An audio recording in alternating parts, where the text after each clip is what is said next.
ஆண்டவராகிய இயேசு கிறிஸ்துவின் நாமத்தில் உங்கள் அனைவருக்கும் காலை வாழ்த்துக்களை தெரிவித்துக் கொள்கிறேன்.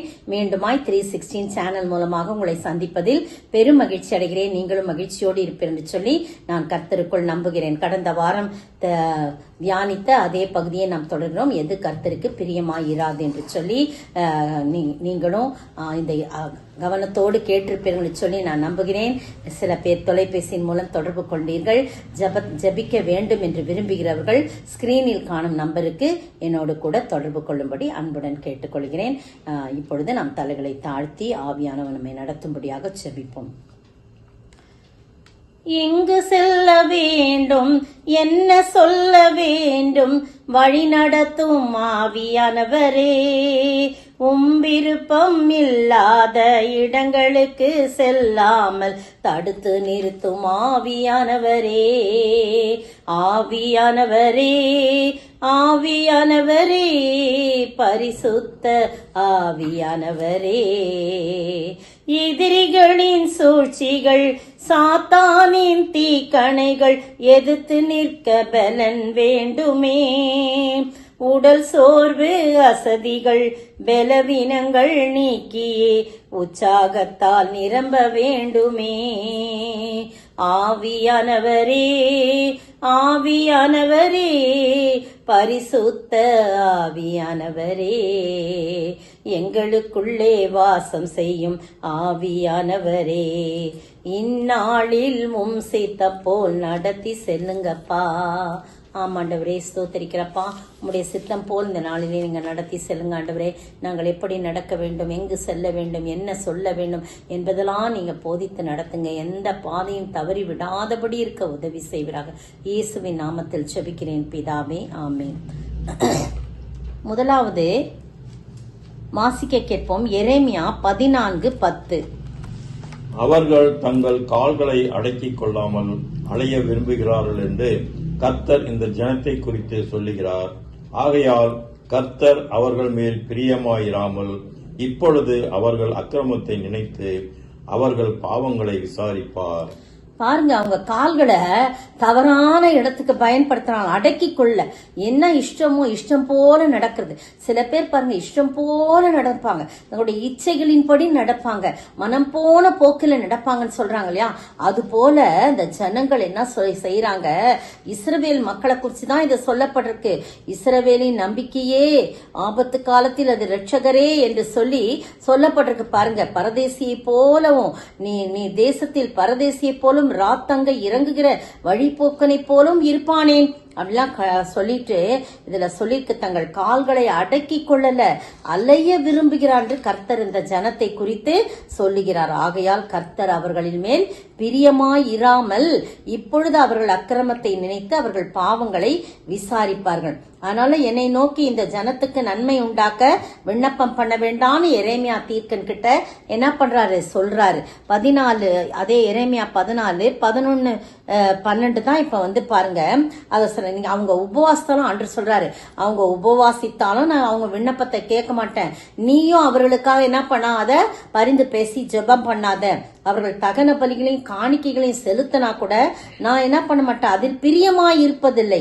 பட்டயத்தினாலும் பஞ்சத்தினாலும் கொள்ளை நோயினாலும் நான் அவர்களை நிர்மூலமாக்குவேன்னு சொல்லி அவ்வளவு கடுமையா அவர் சொல்றார். காரணம், அவர்கள் கர்த்தருடைய வழியிலே நடக்காமல் மனம் போன போக்கிலே அவர்கள் நடக்கிறார்கள், அதை அலைய விடுறாங்க அப்படின்னு சொல்லி பார்க்கிறோம். பாருங்க, எரேமியா 2ஆம் அதிகாரத்துல பாருங்க, 2ஆம் அதிகாரம் 23 25 வசனங்கள்ல பார்த்தா அங்க சொல்லப்பட்டிருக்கு, நான் தீட்டுப்படவில்லை, நான் பாகால்களை பின்பற்றவில்லை, நீ எப்படி சொல்லுகிறாய்? பள்ளத்தாக்கிலே நீ நடக்கிற மார்க்கத்தை பார், நீ செய்ததை உணர்ந்து கொள், தாறுமாறாய் ஓடுகிற வேகமான ஒட்டகம் நீ அப்படின்னு சொல்லி அவர் சொல்றத பாரு. பெண் ஒட்டகம் நீ, தாறுமாறாய் ஓடுது அந்த பெண் ஒட்டகமானது, இஷ்டத்துக்கு ஓடுது. அது மாதிரி நீ ஓடுற, ஆனா நீ சொல்ற நான் அதை செய்யல இதை செய்யல, பாகால்களெல்லாம் நான் பின்பற்றலன்னு நீ சொல்ற.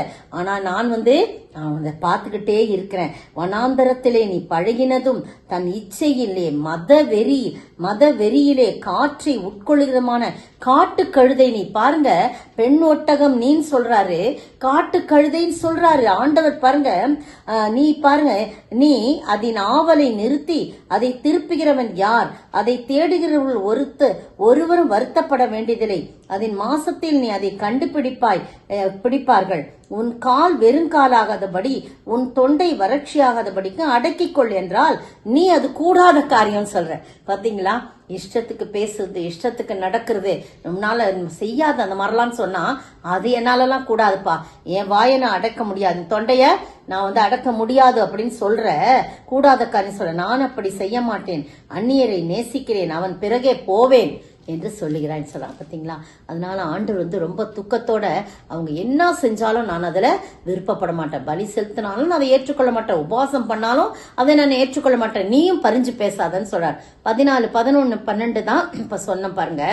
அடுத்தது சங்கீதம் நீதிமொழிகள் ஏன் அப்படி அவங்க செய்யறாங்கன்னா, நீதிமொழிகள் 14:2 வாசிங்க. நிதானமாய் நடக்கிறவன் கர்த்தருக்கு பயப்படுகிறான், தன் வழிகளில் தாறுமாறானோ அவரை அலட்சியம் பண்ணுகிறான். பாத்தீங்களா? அதான் வழிகளில் தாறுமாறாய் நடக்கிறவன் அலட்சியம் பண்றான். ஆனால் தான் அவன் இஷ்டத்துக்கு என்ன பண்றான், நடக்கிறான். கர்த்தருடைய வார்த்தையை அவன் என்ன பண்ணல, கேட்கவே இல்லை. அடுத்தது பாருங்க, யோபு 34:21 பாருங்க. அவருடைய கண்கள் மனுஷருடைய வழிகளை நோக்கி இருக்கிறது, அவருடைய நடைகளை எல்லாம் அவர் பார்க்கிறார் அப்படின்னு சொல்லப்படுது. ஆண்டவர் அவருடைய கண்களும் நம்மை பார்க்கிறது, அவர் நம்முடைய நடைகளை எல்லாம் அவர் பார்க்கிறார் என்று சொல்லப்பட்டிருக்கு. அடுத்து பாருங்க, சங்கீதம் 37:23. சங்கீதம் 37:23. நல்ல மனுஷனுடைய நடைகள் கர்த்தரால் உறுதிப்படும், அவனுடைய வழியின் மேல் அவர் பிரியமாயிருக்கிறார். பாருங்க, நல்ல மனுஷனுடைய நடைகள்ல அவர் கண்ணோக்குகிறார், அந்த வழிகள்ல அவரு பிரியமாயிருக்க. ஆனா இந்த துர்மார்க்கமா நடக்கிறாங்க பாத்தீங்களா, கெட்ட மனுஷன், நல்ல மனுஷன் கெட்ட மனுஷன், அது ஆப்போசிட். அதுல அந்த நடைகள்ல அவர் பிரியம் வெய்யாருன்னு போடப்பட்டிருக்கு. அடுத்தது பாருங்க, சங்கீதம் 17:5 பாருங்க. என் காலடிகள் ஒழுவாதபடிக்கு என் நடைகளை உமது வழிகளில் ஸ்திரப்படுத்தும். ஆமா, ஒவ்வொரு நாளும் நம்ம கேட்கணும், ஆண்டவரே நான் பாதை தவறி விடக்கூடாது, ஆண்டவரே என்னுடைய நடைகளை நீ ஸ்திரப்படுத்துங்க, என் நடைகள்ல நான் தவறி விடக்கூடாது, நான் பிசக கூடாதுன்னு ஒவ்வொரு நாளும் ஆண்டவர்கிட்ட கேட்கணும். காரணம், தவறான தாறுமாறாய் ஓடுகிற பெண்ணொட்டகம் நீ, காட்டு கழுதை நீ எல்லாம் சொல்றாரு இல்லையா, அந்த மாதிரிலாம் நான் இருக்கக்கூடாது ஆண்டவரே, உங்க பிரியமா இராத காரியத்தை நான் செய்யக்கூடாதுன்னு தினந்தோறும் சங்கீதக்காரன் செபிப்பது போல நாம் செபிக்கணும். அடுத்தது பாத்தீங்கன்னா நீதிமொழிகள் 16:9 பாருங்களேன். நீதிமொழிகள் 16:9. மனுஷனுடைய இருதயம் அவனுடைய வழியை யோசிக்கும், அவனுடைய நடைகளை உறுதிப்படுத்துகிறவரோ கர்த்தர். பாத்தீங்களா? கர்த்தர் தான் அவனுடைய நடைகளை உறுதிப்படுத்துகிறவர் என்று சொல்லி போட்டிருக்கு. 16:9 அவனுடைய மனுஷனுடைய இருதயம் அவனுடைய வழிகளை யோசிக்கும், அவனுடைய நடைகளை உறுதிப்படுத்துகிறவரோ கர்த்தர். அப்ப ஆண்டவர்கிட்ட நம்ம கேட்கணும், ஆண்டவரே என் நடைகள் தடுமாறிடக்கூடாதுப்பா, உறுதிப்படுத்துங்கப்பா, உம்முடைய வழியிலே என்னை நடத்தும்படியாக நீங்க உறுதிப்படுத்துங்கன்னு சொல்லப்பட்டிருக்கு. 16:7 வாசிங்க. அதுலயே ஒருவனுடைய வழிகள் கர்த்தருக்கு பிரியமாயிருந்தால் அவனுடைய சத்துருக்களும் அவனோட சமாதானமாகும்படி செய்வார். அப்படி நல்ல விதமா நடந்தா சத்துருக்கள் கூட, நமக்கு விரோதமா எழும்பின சத்துருக்கள் கூட சமாதானம் அடைவாங்களாம். நம்முடைய நடைகள் ரொம்ப காத்துக்கொள்ள, கால்களை நாம் காத்துக்கொள்ள வேண்டும். இந்த சாராய கடைக்கு காலையில ஏஞ்சோன்னு உடைய கால்கள் தீவிரமா போகுது. ஒவ்வொரு நாளும் ஆண்டவரே, மனைவிமார்கள் செபிக்கணும், ஆண்டவரே என்னுடைய கணவருடைய கால்கள் தீவிரமாய் அந்த சாராய கடைக்கு நுழையாதபடி அந்த கால்களை தடுத்து உம்முடைய வழியிலே நடத்துங்க, அந்த நடை உமக்கு பிரியமா இல்லை ஆண்டவரின் சொல்லி ஒவ்வொரு நாளும் நம்ம செபிக்க வேண்டும். அப்படி செபிக்கும் போது நடைகளை ஸ்திரப்படுத்துகிறவர், உறுதிப்படுத்துகிறவர் நம்முடைய கர்த்தர் தான் என்பதை நாம் மறந்து போகக்கூடாது. பாருங்க, அடுத்ததா கூட நீங்க பார்க்கும்போது இந்த வேளையில கூட நீங்களும் நானும் கர்த்தருடைய வழியிலே நடந்து அவருக்கு சாட்சியாய் வாழ நம்மளையும் நம் குடும்பத்தையும் நம்முடைய சார்ந்தவர்களையும் ஒப்பு கொடுத்து ஒவ்வொரு நாள் ஆண்டவரே என்று சொல்லி ஜெபிக்க வேண்டும். நம்முடைய கால்களை அடக்காதபடி கண்ட இடங்களிலும் அலைந்து திரிந்து கொண்டு போது ஆண்டவர் அந்த நடைகளை அவர் மாற்றி போடுவதற்கு நாம் ஜெபிக்க வேண்டும். அதுதான் நம்ம ரொம்ப முக்கியமான காரணம். ஒரு சம்பவத்தை மட்டும் சொல்றேன் பாருங்க. மூர் ஹவுஸ் என்ற நடிகர் சுவிசேஷகரா மாறினாராம். மூர் ஹவுஸ் என்ற நடிகர் வந்து சுவிசேஷகரா மாறுவதற்கு முன்பு ஒரு பன்றியை வைத்து வேடிக்கை காட்டுவாராம். காட்டி பணத்தை சேர்த்து கொண்டிருந்தார். எப்படின்னா அந்த பன்றி முதலில் ஓடி போய் அங்குள்ள எழுத்து போர்டுகளை எல்லாம் கொண்டு வந்து ஒவ்வொன்றாக சேகரித்து, நான் ஒரு நல்ல பன்றி அப்படின்னு அந்த போர்டில் இருக்கிறது லெட்டர்ஸ்லாம் பிரிஞ்சு பிரிஞ்சு இருக்கும், அதெல்லாம் சேர்த்து நான் ஒரு நல்ல பன்றி அப்படின்னு எடுத்து காட்டுமா. எல்லாரும் கை தட்டுவாங்களாம். அடுத்தது பின்னங்காலிலேயே நடக்குமா. அதுவே வெயிட் ஆனது, ஆனா பின்னங்கால்களை மட்டும் ஊன்றி நடந்து வேடிக்கை காண்பிக்குமா. அப்புறம் கண்ணாடி ஒன்றை மூக்கில் பொருத்தி கொண்டு புத்தகங்களை வாசிப்பது போல போஸ் கொடுக்குமா. இப்படி அதை சுத்தமாக குளிப்பாட்டி துணி தைத்து போட்டு பவுடர் எல்லாம் பூசி அலங்காரமாக அந்த பன்றியை வைத்து நிறைய பணம் சம்பாதிச்சிருக்கார். ஒரு நாள் அதை தெரு வழியாக கூட்டிக் கொண்டு போகும்போது ஒரு சாக்கடையில துர்நாற்றம் வீசி கொண்டது.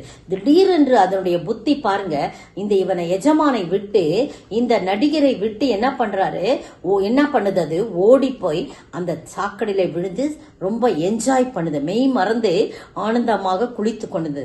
பன்றி பன்றிதான் பிரியமானவன் என்று வெறுப்போடு கூறியவர் அன்றோடு அந்த பன்றி வைத்து வேடிக்கை காட்டும் வித்தை காட்டும் வழக்கத்தை அவர் விட்டுவிட்டார். அப்படி அதுக்கு பிறகுதான் அவர் சுவிசேஷகனாய் மாறினார். கர்த்தர் அவனை சந்தித்தார் என்று பார்க்கணும். மனிதனும் திடீரென்று அவனை அறியாமலே அந்தந்த நேரத்துல பன்றி போல நடந்துவிடான். கர்த்தருடைய பிள்ளையா தான் இருப்பாங்க, ஆனா ஒரு வேசித்தனத்தின் ஆவி, ஒரு உபச்சாரத்தின் ஆவி ஒரு பெண்ணை கண்டவுடன் தன்னுடைய மனதை பேதலித்து விடுறது. வாயின் வார்த்தைகளினாலே ஒரு அருவருப்பான வார்த்தைகளை பேசி அவர்களை மகிழ்விக்கிறது என்று நினைத்துக் கொண்டு கர்த்தருக்கு பிரியமில்லாத பன்றி வாழ்க்கை வாழ்ந்து கொண்டிருக்கா. வேதம் படிப்பாங்க, கர்த்தருடைய பிள்ளையா மாறும். அவ்வப்போது பன்றியின் குணம் அவர்களுக்கு வந்துவிடும். பிரியமானவர்களே, எவ்வளவு படித்திருந்தாலும் நல்லா ட்ரெஸ் பண்ணி நல்லா வெளியில பெரிய ஆபீசர் போல பெரிய ஆள் போல தன்னை காட்டிக் கொண்டிருந்தாலும் அவ்வப்போது சிலர் காணாத நேரத்திலே மனுஷர்கள் காணவில்லை என்று நினைத்து பன்றியை போல தன்னுடைய வாழ்விலே அவர்கள் காரியங்களை தவறான வழியிலே அவர்கள் நடந்து விடுகிறார்கள். பிரியமானவர்களே, அவர்களிடத்துல அவன் உள்ளத்தில் தூங்கி கிடக்கும் அசுத்த குணங்கள் பாவ செயல்களில் அவர்கள் ஈடுபடும்படியாக தலைவிரித்து ஆடுகிறது. தருமையான வேளையிலே நீங்களும் நானும் அப்படி பன்றியின் குணம் அவ்வப்போது வரவே கூடாது. கர்த்தருடைய பிள்ளைகளாய் இருக்கின்ற நாம் கர்த்தருக்கு மகிமுள்ள சாட்சியாய் கடைசி வரைக்கும் இருக்க வேண்டும்.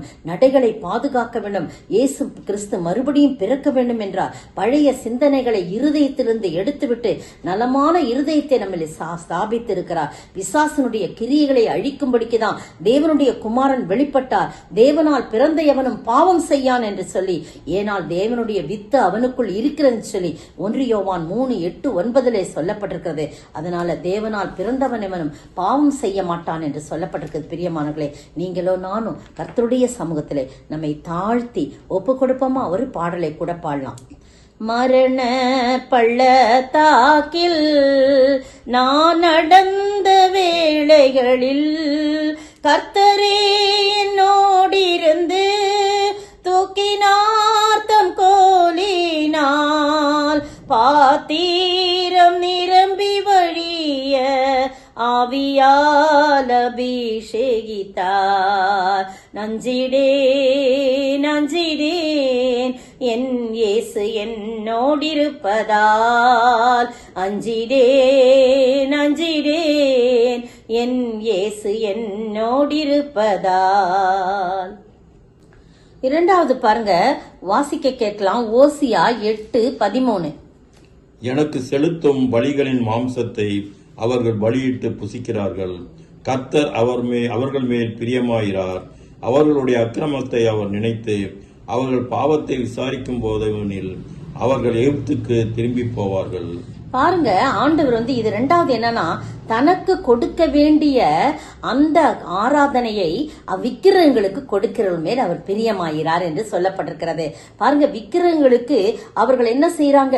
பலி செலுத்துறார்கள், பலியிட்டு புசிக்கிறார்கள். கர்த்தர் அவர்கள் மேல் பிரியமாயிரார். அவருடைய அக்கிரமத்தை என்ன பண்றாரு? அவர் நினைத்து அவர்கள் பாவத்தை விசாரிக்கும் போதெனில் அவர்கள் எகிப்துக்கு திரும்பி போவார்கள். அப்படின்னா என்ன அப்படின்னு சொல்லும்போது, எகிப்திலிருந்து வந்த மக்கள் மக்கள் அடிமைத்தனத்திலிருந்து வந்தாங்க இல்லையா, திரும்பவுமாய் அவர்களை அடிமைத்தனத்துக்கு நான் உட்படுத்துவேன், திரும்பமாய் அவர்களை அடிமைத்தனத்துக்கு நான் உட்படுத்துவேன். காரணம், எனக்கு செலுத்த வேண்டிய பலிகளை விக்கிரங்களுக்கு செலுத்தி என்னை புறம்பாக்குகிறார்கள், அதிலே நான் பிரியமாய் இருக்க மாட்டேன் அப்படின்னு சொல்லி அவர் சொல்றத பாக்குறோம். பாருங்க 11:8, 11, 12 வாசிங்க. எப்பிராயீமின் பாவம் செய்வதற்கு ஏதுவாய் பலிபீடங்களை பெருக பண்ணினார்கள், ஆதலால் பலிபீடங்களே அவர்கள் பாவம் செய்வதற்கு ஏதுவாகும். என் வேதத்தின் மகத்துவங்களை அவர்களுக்கு எழுதி கொடுத்தேன், அவைகளை அந்நிய காரியமாக எண்ணினார்கள். பாருங்க, எப்ராஹிம் பாவம் செய்ய ஏதுவாக பலிபீடங்கள்லாம் பெருகுது. நிறைய பலிபீடத்தை வச்சு அந்நிய தெய்வங்களுக்கு அவங்க என்ன பண்றாங்க, பலி செலுத்தி கர்த்தர் வெறுக்கின்ற காரியம், கர்த்தருக்கு பிரியமில்லாத காரியத்தை அவங்க செய்யறாங்க. நான் எனக்கு வேதத்தை நான் எழுதி கொடுத்தேன், இதை படிங்கப்பா, இதை நேசிங்க, இதை ஆராய்ங்க, இது மேல் பிரியமாயிருங்கன்னு சொல்லி எழுதி கொடுத்தேன். ஆனா அவர்களோ அது ஒரு அந்நிய காரியமாய் நினைத்து அந்நிய காரியத்தை சொந்த காரியமாக எடுத்துக்கொண்டு என்னை துக்கப்படுத்துகிறாங்க, அதனால நான் அவங்க மேல பிரியமா இருக்க மாட்டேன்னு சொல்றாங்க. 14 வசனம் வாசிங்க. அதுலயே இஸ்ரவேல் தன்னை உண்டாக்கினவரை மறந்து கோவில்களை கட்டுகிறான், யூதா அரணான பட்டணங்களை பெருக பண்ணுகிறான், ஆனாலும் நான் அதன் நகரங்களில் அக்னியை வர பண்ணுவேன், அது அவைகளின் கோவில்களை பட்சிக்கும்.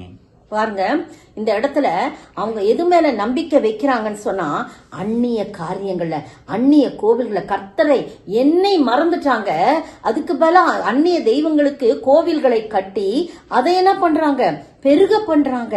அதனால நான் அக்கினியை அந்த நகரங்களின் மேல் வர பண்ணுவேன், தேவ கோபாக்கினை அவங்களுடைய கோவில்களை எல்லாம் பட்சிக்கும் என்று சொல்லி சொல்லப்படுது. அப்ப கர்த்தரை நம்பும் போது நாம் பாதுகாக்கப்படுவோம். ஆனால் அதே சமயத்திலே கர்த்தரை விட்டு அவரை விட்டு அந்நிய காரியங்களுக்கு அவர்கள் தங்களை அர்ப்பணிப்பான்னு சொன்னால் நான் அவர்கள் நகரத்தையே அக்கினியினால் அழிப்பேன் என்று சொல்லுகின்றார். 2 நாளாகமும் 33, 1-13 வசனங்கள். அதுல 12ஆம் வசனம் மட்டும் வாசிங்க. இப்படி அவன் நெருக்கப்படுகையில் தன் தேவனாகிய கர்த்தரை நோக்கி கெஞ்சி தன் பிதாக்களின் தேவனுக்கு முன்பாக மிகவும் தன்னை தாழ்த்தினான். இது மனாசேயை குறிச்சு சொல்லப்பட்டிருக்கு. 2 நாளாகவும் 33, 1-13 வசனங்கள் பார்த்தா மனாசே ரொம்ப மோசமானவனா காணப்படுறான். பாருங்க, அந்த இடத்துல மனாசே ராஜாவாகிற போது 55 வயதா 12 வயதா இருந்து 55 வருஷம் அந்த ராஜ்யபாரம் பண்றான். ஆனா எந்தெந்த அட்டூழியம் பண்ணமோ அவ்வளவும் செய்யறான். பாருங்க, நீங்க வாஸ்து பாருங்க, கர்த்தருடைய ஆலயத்தில் 2 பிரகாரங்கள்லயும் வானத்தின் சேனைகளுக்கெல்லாம் பலிபீடங்களை கட்டுறான். பலிபீடங்களை கட்டி கட்டி கட்டி அந்நிய தேவங்களை தொழுது கொள்றவனா காணப்படுறான். அதுக்கு பலி செலுத்துறான். அப்புறம் பாருங்க, இன்னும் குமாரின் பள்ளத்தாக்கிலே தன்னுடைய குமாரை தீ மிதிக்க பண்றான். நாளும் நட்சத்திரம் பார்க்கறான், நிமித்தம் பார்க்கறான். பில்லி சூனியங்களை அனுசரித்து அஞ்சனம் பார்க்கிறவர்களையும் குறி சொல்லர்களையும் வைத்து கர்த்தருக்கு கோபம் உண்டாக்க அவர் பார்வைக்கு மிகவும் பொல்லாப்பானதை செய்யறான். எவ்வளவோ அவர் சொல்லி பாக்குறாரு, ஆனா அவன் கேட்கவே இல்லை. அப்ப என்ன செய்யறாரு கர்த்தரு, அவங்கள அசீரியா ராஜாவின் சேனாபதிகளை அவர்கள் மேல் வர பண்ணினார். அவர்கள் மனாசேயை முச்செடியின் பிடித்து 2 வெண்கல சங்கிலிகளால் இழுத்து கொண்டு போகும்போதான் உணர்ந்து ஆண்டவரை நோக்கி அவன் தன்னை தாழ்த்தி ஆண்டவரை நோக்கி பிரார்த்திக்கிறான். அதுக்கு பிறகு ஆண்டவர் அவனுடைய விண்ணப்பம் பண்ணி கொண்டிருக்கும் போது அவன் கெஞ்சுதலுக்கு அவர் செவிக்கூட. எவ்வளவு இரக்கமுள்ள ஆண்டு இருப்பாங்க, கெஞ்சுதலுக்கு இறங்குறாரு அப்படின்னு சொல்லி போடப்பட்டிருக்குது. அப்புறம் கர்த்தரே தேவன் என்று உணர்ந்து எல்லா பலிபீடங்களும் இடிச்சு ஜனங்கள் எல்லாம் ஆண்டவருக்குள்ள வழி நடத்ததை பார்க்கணும். அதுக்கு பிறகு பாத்தீங்கன்னா 34:2 வாசிங்க. 2 நாளாகமோ 34:2. அவன் கர்த்தருடைய பார்வைக்கு செம்மையானதை செய்து தன் தகப்பனாகிய தாவீதின் வழிகளில் வலது இடது புறமாக விலகாமல் நடந்தான். யாருன்னா மனாசேக்கு பிறகு யோசியா ராஜாவானா. அவன் ராஜாவும் போது 8 வயதாயிருந்தான். 31 வருஷம் ராஜ்யபாரம் பண்ண. அவன் வலது இடது பக்கம்லாம் சாயாம தகப்பனுடைய வழி நடக்காம தாவீதின் தகப்பனாகிய தாவீதின் வழியிலே நடந்து அவன் கர்த்தருக்கு பிரியமாய் செம்மையாய் அவன் நடந்து போனான் அப்படின்னு சொல்லி பாக்குறோம். அவன் எல்லாத்தையும் பலிபீடத்தெல்லாம் வெட்டி நல்லா சுத்தம் பற்றி கர்த்தருடைய பிள்ளைகள் எல்லாம் ஒன்று கூட்டி நிறைய காரியம் செய்யறான். நீங்க 34ஆம் அதிகாரம் அதிகாரத்தை வாசித்து பாருங்க. அப்போ ஒரு நாள் கர்த்தருடைய ஆலயத்தெல்லாம் சுத்திகரிச்சு அதெல்லாம் புதுப்பிக்கும் போது ஒரு புஸ்தகத்தை கண்டு எடுக்கிறாங்க, கர்த்தருடைய நியாயப்பிரமாண புஸ்தகத்தை. அதை எடுத்துட்டு வந்து அந்த இலக்கியா வந்து சம்பிரதியாகிய சாப்பானை நோக்கி கர்த்தருடைய ஆலயத்துல இந்த நியாயப்பிரமாண புஸ்தகம் இருந்தது அப்படின்னு சொன்ன உடனே அந்த புஸ்தகத்தை சாப்பான் கையில கொடுக்கறான். சாப்பான் கொண்டு வந்து அந்த புஸ்தகத்தை ராஜாவிட்ட கொடுக்கறான். அதை எடுத்து வாசிக்கும் போது அதுல இந்த ஜனங்கள் பண்ண அக்கிரமங்கள் அநியாயங்கள் நிமித்தம் கர்த்தர் அடைந்த கோபத்தை குறித்து அதுல போடப்பட்டிருக்குது. அப்ப இவன் சொல்றான், ராஜா கேட்டபோது தன் வஸ்திரங்களை கிழித்து கொண்டு, நல்லவன் ஆனா தன்னுடைய ஜனங்களுக்காக இவ்வளவு பிரச்சனைகள் இருக்குதே, சாபங்கள் இருக்கிறதேன்னு சொல்லிட்டு அவன் தன் வஸ்திரங்களை கிழித்து கொண்டு அவங்க கிட்ட சொல்றாங்க, நீங்க போய் கர்த்தருடைய தீர்க்கதரிசிகிட்ட போய் சொல்லுங்க, இனிமே வந்து கண்டெடுக்கப்பட்ட இந்த புஸ்தகத்தினுடைய வார்த்தைகள் நிமித்தம் நீங்கள் போய் எனக்காகவும் இஸ்ரவேல் ஜனங்களுக்காகவும் யூதாவில் மீதியானியர்களுக்காகவும் கர்த்தரிடத்துல விசாரியுங்கள். இந்த புஸ்தகத்தில் எழுதியிருக்கிற எல்லாவற்றின்படி செய்யும்படிக்கு கர்த்தருடைய வார்த்தையை நம்முடைய பிதாக்கள் கை கொள்ளாதே போனபடியினால் நம்மேல் மூண்ட கர்த்தருடைய கோபம் பெரியது அப்படின்னு போய் சொல்றாங்க. அதனால அவங்க போய் உள்தாள் தீர்க்கதரிசி கிட்ட போய் சொல்றாங்க. அப்போ ஆண்டவர்கிட்ட அவங்க கேட்டு அவங்க சொல்றாங்க, நீ வந்து உன்னுடைய வஸ்திரங்களை கிழித்து கொண்டு உன்னை தாழ்த்தி நீ அந்த ஜனங்களுக்காக வேண்டினபடினால நான் வந்து இந்த கோபத்தை என்னை விட்டு அகற்றுவேன், உன்னை விட்டு அகற்றுவேன், நீ சமாதானத்தோடு நீ படுத்துக் கொள்ளுவாய், உன்னிட்டு நீ வந்து இந்த அக்கிரமங்கள் இந்த கோபத்தெல்லாம் நீ பார்க்க மாட்ட அப்படிலாம் சொல்றத நம்ம பார்க்கிறோம். அந்த வசனம் பாருங்க, 27ஆம் வசனம் வாசிங்க. இந்த ஸ்தலத்திற்கும் அதன் குடிகளுக்கும் விரோதமாக தேவன் சொன்ன அவருடைய வார்த்தைகளை நீ கேட்கையில் உன் இருதயம் இளகி எனக்கு முன்பாக நீ உன்னை தாழ்த்தி எனக்கு முன்பாக பணிந்து உன் வஸ்திரங்களை கிழித்து கொண்டு எனக்கு முன்பாக அழுதபடியினால் நானும் உன் விண்ணப்பத்தை கேட்டேன் என்று கர்த்தர் சொல்லுகிறார். எந்த ஒரு மனிதன் தன்னை தாழ்த்தி மனம் உருகி ஆண்டவரிடத்துல ஜெபிக்கிறார்களோ அந்த விண்ணப்பத்தை அவர் கேட்பார். அந்த தாறுமாறான காரியங்களை பாருங்க, தனக்கு கொடுக்க வேண்டிய அந்த அந்தஸ்தை கொடுப்பதற்கு அவர் விரும்புகிறார். அதை விட்டு விட்டு போனோம் என்று சொன்னால் அவர் எச்சரிக்கும் போது அந்த எச்சரிப்பின் சத்தத்தை கேட்க வேண்டும். அதுலயே பாருங்க 33 வாசிங்க. 31 இருந்து நீங்க வாசிங்க. ஆனா இப்ப வந்து அந்த 33ஆம் வசனம் வாசிங்க. யோசியா இஸ்ரவேல் புத்தருடைய தேசங்கள் எங்கும் உண்டான அருவருப்புகளை எல்லாம் அகற்றி இஸ்ரவேலிலே காணப்பட்டவர்கள் எல்லாம் தங்கள் தேவனாகிய கர்த்தரை சேவிக்கும்படி செய்தான். அவன் உயிரோடு இருந்த நாளெல்லாம் அவர்கள் தங்கள் பிதாக்களின் தேவனாகிய கர்த்தரை விட்டு பின்வாங்கினதில்லை. பாத்தீங்களா, யோசியா இஸ்ரவேல் புத்தர்லாம் சொல்றாங்க, எப்பா வேண்டாம், நம்ம பிதாக்கள்லாம் தப்பு செஞ்சுட்டாங்க, எனக்கு கர்த்தருடைய கோபம் ரொம்ப இருக்குது, கர்த்தர் இப்ப நான் வந்து அவர்கிட்ட உங்களுக்காக நான் செபிச்சிருக்கிறேன், நம்முடைய பாவங்கள்லாம் அறிக்கை செஞ்சிடணும், இனிமே இந்த மாதிரி காரியெல்லாம் செய்யக்கூடாதுன்னு நிறைய புத்தி சொல்றத பாக்குறோம். நீங்க வாஸ்து பாருங்க 31 இருந்து அப்படிலாம் செய்யறாரு. அப்ப கடைசியில் அந்த ஜனங்கள் கர்த்தரை சேவிக்கும்படி செய்யறாரு. அவன் உயிரோடு இருந்த நாளெல்லாம் அந்த ஜனங்கள் கர்த்தரை விட்டு பின்வாங்கினதில்லை என்று சொல்லப்படுங்க. நீங்களும் நானும் கடைசி வரைக்குங்க நம்முடைய ஜீவன் பிரியும் வரைக்குமாக கர்த்தரை விட்டு பின்வாங்காமல் கர்த்தரை மட்டும் சேவிக்கணும். எந்த சந்தர்ப்பத்திலும் கர்த்தருக்கு கொடுக்க வேண்டிய கனத்தை கொடுக்காமல் எந்த ஒரு மனுஷனுக்கோ எந்த ஒரு விக்கிரகங்களுக்கோ எந்த ஒரு பொருளுக்கோ, பொருளாசை கூட ஒரு விக்கிரகாரம் தான். நம் கர்த்தரை விட எந்த பொருள் மீது ஆசைப்பட்டு, ஒரு விளையாட்டு கூட சொல்ற அடிமைத்தனம், எதுக்காவது அடிமைத்தனம் பண்ணிருப்பா கர்த்தர் அதில் பிரியம் வைக்க மாட்டார். ஒரு விக்கிரகத்தை வைத்து வணங்கினது மட்டும் இல்ல, வணங்குறது மட்டும் இல்ல, இது மாதிரி எதெல்லாம் விக்கிரகமாக நாம் நினைத்து ஆசைப்படுகிறோமோ அதையெல்லாம் நாம் விட்டு விலகி கர்த்தருக்கு மட்டும் முதலிடம் கொடுத்து அவரை நாம் சேவிக்கும் போது கர்த்தர் நம்மை நிச்சயமாய் ஆசீர்வதிப்பார், அதுல பிரியம் வைப்பார். பிரியமில்லாத காரியத்தை செய்யாதபடி நாம் காணப்படும். ஒரு பாடலை கூட பாடலாம். கல்லும் மண்ணும் எம் கடவுளல்ல, கையின் சித்திரம் தெய்வமல்ல, கல்லும் மண்ணும் எம் கடவுளல்ல, கையின் சித்திரம் தெய்வமல்ல, ஆவியோடும் உண்மையோடும் ஆவியோடும் உண்மையோடும் ஆதி தேவனை வணங்கிடுவோம், நிகரே இல்லாத சர்வேசா திகழும் ஒளி பிரகாசா.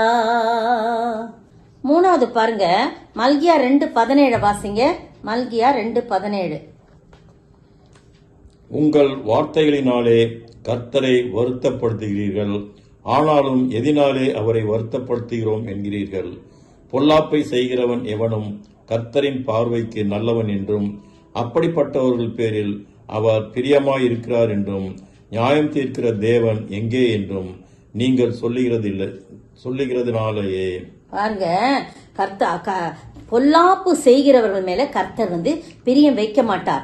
ஆனா நீங்க என்ன சொல்றீங்க, அவர் நாங்க எப்படிலாம் இருக்கிறோம், பார்வைக்கு நல்லவர்கள் போல இருக்கிறாங்க, நல்லவர்கள் போல நாங்க நல்லவர்கள் தான், அப்படிப்பட்டவர்கள் மேல்தான் கர்த்தர் பிரியமா இருக்கிறாரு, நியாயம் தீர்க்கிற தேவன் எங்கே என்று நீங்கள் சொல்லுகிறதுனாலேயோ. அப்படிலாம் கிடையாது. நீங்க பொல்லாங்கு செஞ்சீங்கன்னா உங்கள் வார்த்தையினாலேயே நீங்க என்ன செய்றீங்க, கர்த்தரை வருத்தப்படுத்துகிறீர்கள். கேட்டா நாங்க எங்க வருத்தப்படுத்துறோம், நாங்க நல்லவங்க தானே அப்படின்னு சொல்றாங்க இல்லையா. அது மாதிரி சொல்லிட்டு கர்த்தரை துன்பப்படுத்தி வருத்தப்படுத்தலையே நாங்க அப்படின்னு சொல்றீங்க அப்படின்னு சொல்றாங்க. பாருங்க, ஆண்டவர் இந்த 2ஆம் அதிகாரத்துல நிறைய காரியத்துல அப்படி சொல்றாரு. அதுல பிரியப்பட மாட்டார்.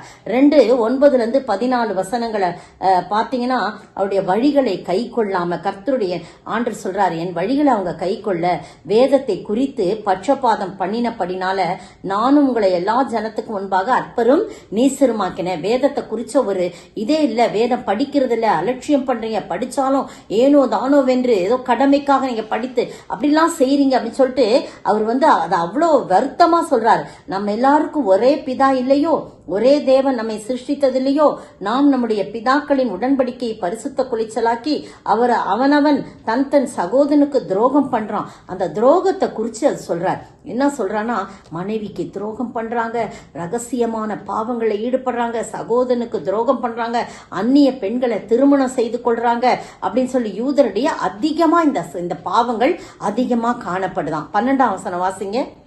இப்படி செய்கிறவன் எவனோ அவன் காவல் காக்கிறவனாயினும் உத்தரவு கொடுக்கிறவனாயினும் சேனைகளின் கர்த்தருக்கு காணிக்கை செலுத்துகிறவனாயினும் அவனை யாக்கோபின் கூடாரங்களில் இராதபடிக்கு கர்த்தர் சங்கரிப்பார். பாருங்க, இப்படியெல்லாம் செஞ்சுட்டு என்ன பண்றாங்க, அவனை ஆண்டவர் சொல்றாரு, அவனுடைய காணிக்கெல்லாம் கொடுக்கறாங்க, எல்லாம் செய்யறாங்க, காவல் காக்குறாங்க, உத்தரவு கொடுக்கறவரா இருக்காங்க, கர்த்தருக்கு காணிக்க கொடுக்கறாங்க.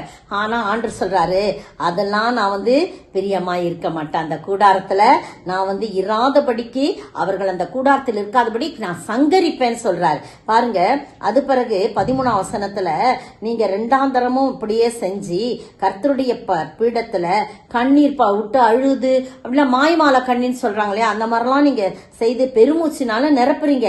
ஆகையால் நான் இனி காணிக்கைய மதிக்க மாட்டேன், நீங்க கொடுக்கிற காணிக்கைய உங்க கைகள்ல நான் பிரியப்பட மாட்டேன், நீங்க எதை செஞ்சாலும் அதை ஏற்றுக்கொள்ளவும் மாட்டேன்னு சொல்லி சொல்றார். ஏன்னு கேக்குறீங்களா, கர்த்தர் உனக்கும் உன் இள வயதின் மனைவிக்கும் பாருங்க சாட்சியா இருக்கிறார். நீ அவளுக்கு என்ன பண்ற, துரோகம் பண்ற, உன் உடன்படிக்கையின் மனைவியாகி அவளுக்கு நீ துரோகம் பண்ற அப்படின்னு சொல்லி அவர் சொல்றத பாக்குறோம். பாருங்க, அதே போல 16ஆம் வசனம் வாசிங்களேன். தள்ளி விடுதலை நான் வெறுக்கிறேன் என்று இஸ்ரவேலின் தேவனாகிய கர்த்தர் சொல்லுகிறார். அப்படிப்பட்டவன் கொடுமையினால் தன் வஸ்திரத்தை மூடுகிறான் என்று சேனைகளின் கர்த்தர் சொல்லுகிறார். ஆகையால் நீங்கள் துரோகம் பண்ணாமல் உங்கள் ஆவியை குறித்து எச்சரிக்கையாயிருங்கள். நான் ஒருத்தனை படைச்சதே என்ன காரணம்னு சொன்னா, அவன் மனைவியோடு சந்தோஷமா இருந்து அவன் தேவ பக்தி உள்ள சந்ததியை பெற்றெடுக்கணும்னு. ஆனா அவனோ அவனுடைய மனைவிக்கு துரோகம் பண்ணுகிறவனா இருக்கான்னு சொல்லிதான் தள்ளி விடுதலை நான் வெறுக்கிறேன் அப்படின்னு சொல்லி ஆண்டவர் துக்கத்தோடு சொல்றத நம்ம பாக்கிறோம். அடுத்தது பாருங்க, 17ஆம் வசனம் முன்பகுதி படிங்க. உங்கள் வார்த்தைகளினாலே கர்த்தரை வருத்தப்படுத்துகிறீர்கள், ஆனாலும் எதினாலே அவரை வருத்தப்படுத்துகிறோம் என்கிறீர்கள். போதும், பாருங்க கர்த்தரை குறித்து ரொம்ப அலட்சியமா பேசிட்டு அவரை வருத்தப்படல. அவருடைய பரிசுத்தம், அவருடைய நீதி, அவருடைய நல்ல பண்புகளை நம்ம என்ன செய்யணுமா, வெளிப்படுத்தணுமா. அப்படி வெளிப்படுத்தாம அவரை குறித்து தவறுதலா பேசி அவரை வருத்தப்படுத்துகிறவர்களா இருக்கும்போது நிச்சயமாய் நாம் பொல்லாப்பு செய்கிறவர்களா இருக்கிறோம். செஞ்சுட்டு நான் என்ன செஞ்சேன், நான் ஒண்ணுமே செய்யலையே அப்படின்னு சொல்றவங்களா நம்ம இருக்கக்கூடாது. 1 கொரிந்தியர் 10:5 வாசிங்களேன். அப்படி இருந்தும் அவர்களில் அதிகமான பேர்களிடத்தில் தேவன் பிரியமாயிருந்ததில்லை. ஆதலால் வனாந்தரத்திலே அவர்கள் அழிக்கப்பட்டார்கள். பாத்தீங்களா, வனாந்தரத்துல அவர்கள் அழிக்கப்பட்டார். யார வந்து சொல்றானா, இஸ்ரவேல் ஜனங்களை குறிச்சு இது சொல்லப்பட்டிருக்கு. இஸ்ரவேல் ஜனங்களை குறிச்சு சொல்லப்பட்டிருக்கு. அவர்கள் அநேக பேர் வந்து என்ன பண்ணல, கர்த்தருக்கு பிரியமா அவங்க இல்ல. அதனால வந்து வனாந்தரத்துல அவங்க என்ன பண்றாங்க, அழிக்கப்படுறாங்க அப்படின்னு சொல்லி சொல்லப்பட்டிருக்கிறது. 10ஆம் வசனமும் 10:6 வாசிங்க. அவர்கள் இச்சித்தது போல நாமும் பொல்லாங்கானவைகளை இச்சியாதபடிக்கு இவைகள் நமக்கு திருஷ்டாங்கமாய் இருக்கிறது. பாருங்க, அவர்கள் இச்சித்தது போல வேணா அதை பாத்தீங்கன்னா ரொம்ப நல்லா இருக்கும். எல்லாரும் மோசைக்குள்ளாக மேகத்தினாலும் சமுத்திரத்தினாலும் ஞானஸ்தானம் பண்ணப்படுறாங்க. எல்லாரும் ஒரே ஞான போஜனத்தை பொசிக்கிறாங்க. எல்லாரும் ஒரே ஞான பானத்தை குடிக்கிறாங்க. எப்படினில் அவர்களோடு கூட சென்ற ஞான கண்மலையாகிய கிறிஸ்து அவங்களோடு கூட இருக்கிறாரு. அப்படி இருந்தும் அதிகமான பேர்களிடத்துல தேவன் பிரியமா இருந்ததில்லை. அதனாலதான் வனாந்தரத்திலே அவர்கள் அழிந்து போனார்கள் என்று சொல்லப்பட்டிருக்கிறது. 1 ராஜாக்கள் 15ஆம் அதிகாரம் 33, 34 வசனங்களை வாசிங்களேன். 1 ராஜாக்கள் 15ஆம் அதிகாரம் 33, 34 வசனங்கள். யூதாவின் ராஜாவாகிய ஆசாவின் 3ஆம் வருஷத்திலே அகியாவின் குமாரனாகிய பாஷா இஸ்ரவேல் அனைத்தின் மேலும் திர்சாவிலே ராஜாவாகி 24 வருஷம் ஆண்டு கர்த்தரின் பார்வைக்கு பொல்லாப்பானதை செய்து யெரொபெயாமின் வழியிலும் அவன் இஸ்ரவேலை பாவம் செய்ய பண்ணின அவனுடைய பாவத்திலும் நடந்தான்.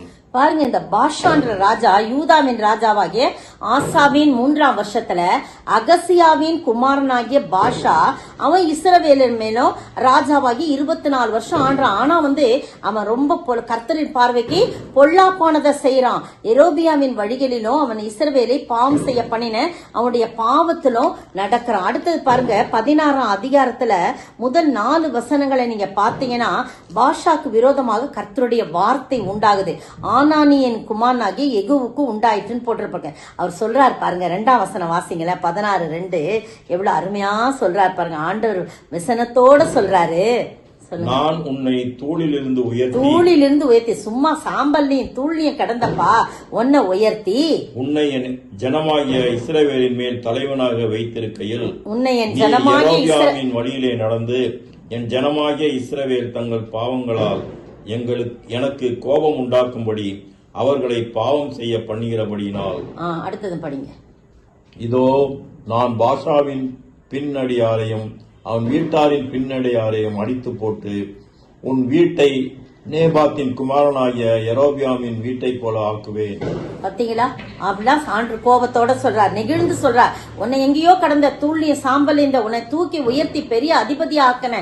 ஆனா நீயோ இப்படி தவறான வழியில சென்று யெரொபெயாம் வழியில போன. ஆனால யெரொபெயாம் வீட்டை நான் அழித்தது போல உன் வீட்டையும் உன் சந்ததியும் உன் பின்னடியார்களே நான் என்ன பண்ணுவேன், அதை போல ஆக்குவேன்னு சொல்லி சொல்றார். பாஷாவின் சந்ததியிலே பட்டணத்தில் சாகிறவன நாய்கள் தின்னுமா, வெளியில சாகிறவன ஆகாயத்து பறவைகள் தின்னுமா. கர்த்தருடைய கோபம் கர்த்தருக்கு விரோதமாய் பொல்லாப்பு செயல் மேல எழும்பி இருக்கிறது. பிரியமானவர்களே, நீங்களோ நானும் கர்த்தருடைய பிள்ளைகளாய் வாழ வேண்டும். கர்த்தரிடத்திலே நம்முடைய பாவங்களை அறிக்கை செய்யணும். என்னிலே பாவம் இல்லை என்று சொல்கிறவன் வாழ்வடைய மாட்டான், அறிக்கை செய்து விட்டு விடணும், இரக்கம் பெறுவான்னு சொல்லி 2 நாட்கள்ல பாருங்க நம்முடைய பாவத்தை நம்ம அறிக்கை செய்யணும், அவரை விட்டு விலகணும், கர்த்தருக்கு பிரியமான. அதற்காக தான் இந்த சிலுவையிலே அவர் ரத்தம் சிந்தி மரித்தார். பிரியமானவர்களே, அதிக விலைக்கரையும் கொடுத்து நம்மை வாங்கினார். அந்த விலைக்கரையத்துக்கு அளவு சொல்லவே முடியாத அந்த ரத்தம், இயேசுவின் ரத்தம் விலைக்கரையம் சொல்ல முடியாத விலை மதிப்பு இல்லாதது. அவ்வளவு விலையுயர்ந்த அந்த ரத்தத்தினாலே நாம் ரட்சிக்கப்பட வேண்டும். அதுக்குத்தான் அவர் ரத்தம் சிந்தினார். நாம் பாவத்துக்கு அடிமையாய் இராதபடி பரிசுத்தமான ஒரு வாழ்வு பெறும்படியாக கர்த்தர் நம்மை அழைக்கிறார். அந்த ரத்தம் நம்மை அழைக்கிறது. எனவே பிரியமானவர்களே, பொல்லாப்பானதை விட்டு விலகி கர்த்தருக்கு பிரியமாய் நடக்க நம்மை அர்ப்பணிக்க வேண்டும். விடுதலை உண்டு, அவருடைய ரத்தத்துக்கு விடுதலை உண்டு, மன்னிப்பு உண்டு. அதனால்தான் சிலுவையில் அவர் ரத்தம் சிந்தி இருக்கிறார். அதனால பாவத்தை அறிக்கை செய்வோமா, மனம் திரும்பி வாழ நம்மை ஒப்பு கொடுப்போம். ஒரு சம்பவத்தை சொல்லி முடிக்க விரும்புகிறேன். அமெரிக்காவில் ஜனாதிபதியாய் இருந்த ஆபிரகாம் லிங்கன் வருவதற்கு ஜனாதிபதியா ஆவதற்கு முன்பாக அவர் ஒரு வக்கீலாக இருந்தாராம். ஒரு நாள் அவர் ரோட்டின் வழியாக சென்று கொண்ட போது பல நீக்ரோ அடிமைகளை ஏலம் போட்டு கொண்டிருந்தாங்களாம். அதுல ஒரு இளம் பெண்ணை வந்து ஏலம் போடும்போது அவ கத்துறா சத்தம் போடாதன்னு சவுக்குனால அடிக்கிறாங்க. இவரால் தாங்கிக் கொள்ள முடியவில்லை. அந்த காட்சி ஆபிரகாம் லிங்கனின் உள்ளத்தை உருக்கியது. $400 கொடுத்து அவளை ஏலத்துக்கு விலைக்கு வாங்குறார். பயந்து கொண்டிருந்த அந்த மகளை ஆறுதல் படுத்தி வீட்டுக்கு அழைத்து வந்து நல்ல சாப்பாடுலாம் கொடுத்து, என் அன்பு மகளே, நான் உன்னை விடுதலை செய்கிறேன், உன்னுடைய விருப்பத்தின்படி நீ எங்கே வேண்டுமானாலும் செல்லலாம், ஆனால் கடவுளுக்கு பயந்து நல்ல மகளாக நீ வாழ வேண்டும் என்று சொல்றா.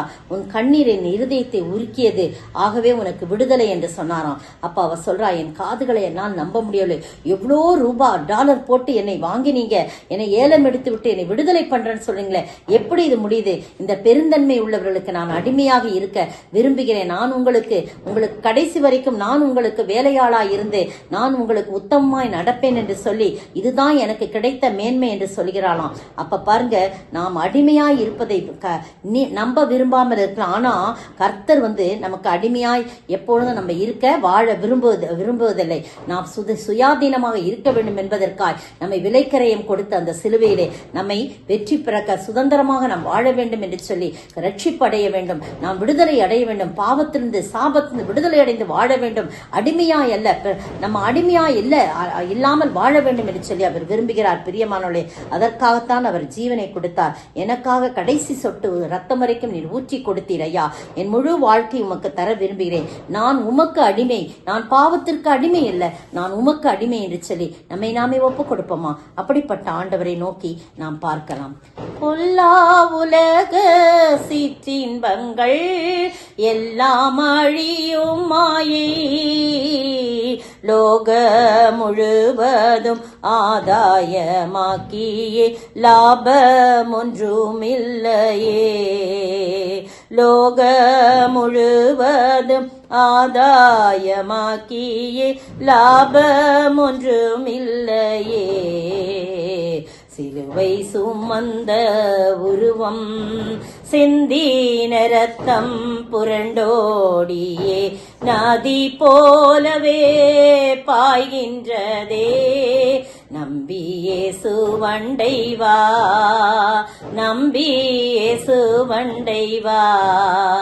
சோதரிக்கிற ஆண்டவரே, துதிக்கிற ராஜா, உமக்கு பிரியமில்லாத காரியத்தை தியானித்தோம், அதெல்லாம் விட்டுவிட்டு உமக்கு பிரியமாய் நடந்து ரட்சிப்பின் அனுபவத்துக்குள்ளே வந்து சுயாதீனமாய் கர்த்தாவே நாங்கள் விடுதலை நீர் எங்களுக்கு சிலுவையிலே சம்பாதித்து கொடுத்த அந்த விலையேற பெற்ற ரட்சிப்பை நாங்கள் ஏற்றுக்கொண்டு வாழ நீர் கிருபை செய்ய வேண்டும் என்று கர்த்தரும் மீட்பரும் ராஜாவுமாகிய இயேசு கிறிஸ்துவின் விலையேற பெற்ற நாமத்தில் ஜெபிக்கிறேன் பிதாவே. ஆமேன், ஆமேன்.